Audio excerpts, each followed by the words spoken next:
ইসরায়েলের প্ররোচনায় ইরানের ওপর আকস্মিক বিমান হামলা করে যেন আগুনে ঘি ঢালল যুক্তরাষ্ট্র। ট্রাম্প হয়তো কখনো ভাবেনি যে ইরান যেমন পাল্টা হামলা করে জবাব দিতে জানে, তেমনি দেশটির সাধারণ নাগরিকরাও বিপ্লবী চেতনায় রাজপথে নেমে এর প্রতিবাদ করতে পারে। তাই এই হামলার প্রতিবাদে এবার শিশু থেকে নারী, যুবক থেকে বৃদ্ধ সকল বয়স ও স্তরের প্রতিবাদী মানুষ রাস্তায় নেমে এসেছেন।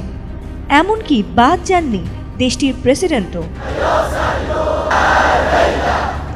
ঐক্য ও দৃঢ়চেতা মুসলিমদের দেশ ইরান। ট্রাম্পের হামলার প্রতিবাদে তাই দেশটির রাজধানী জুড়ে রোববার সকাল থেকেই বিভিন্ন প্রান্তে বিক্ষোভ কর্মসূচি শুরু হয়। পরে সেখানে যোগ দেন প্রেসিডেন্ট মাসুদ পেজেশকিয়ান। এ সময় বিক্ষোভ মিছিলে আমেরিকার আগ্রাসনের জবাব চাই, আমেরিকা নিপাত যাক, ইসরায়েল ধ্বংস হোক ইত্যাদি নানা স্লোগান দিতে দেখা যায় বিক্ষুব্ধ জনতাকে।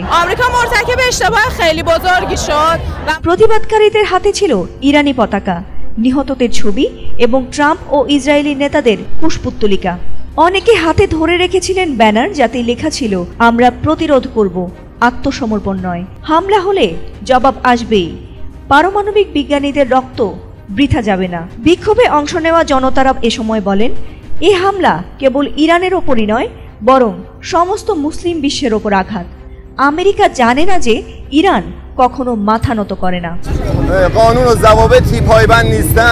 সারা দেশে বিক্ষোভ চললেও তেহরানের আজাদি স্কয়ার, ফারদৌসি স্কয়ার, ইমাম হোসেইনি মসজিদের সামনে এবং পার্লামেন্ট ভবনের সামনে শুরু হয়েছিল এই বিক্ষোভ কর্মসূচি। বিক্ষোভে অংশ নিতে তেহরানের আজাদি স্কয়ারে আসেন প্রেসিডেন্ট মাসুদ পেজেশকিয়ান। পরে তিনি বিক্ষোভকারীদের সঙ্গে বিক্ষোভে অংশ নেন। ইরানের এই বিক্ষোভ কেবলই সরকার সমর্থিত নয়, বিশেষ করে ইরানের পারমাণবিক বিজ্ঞানীদের ওপর হামলার পর সাধারণ জনগণের মধ্যেও এবার জাতীয় ঐক্য ও ক্ষোভ দুই ফুটে উঠেছে বলে মনে করেন বিশ্লেষকরা। ফাতিমা সুলতানা, এটিএন বাংলা।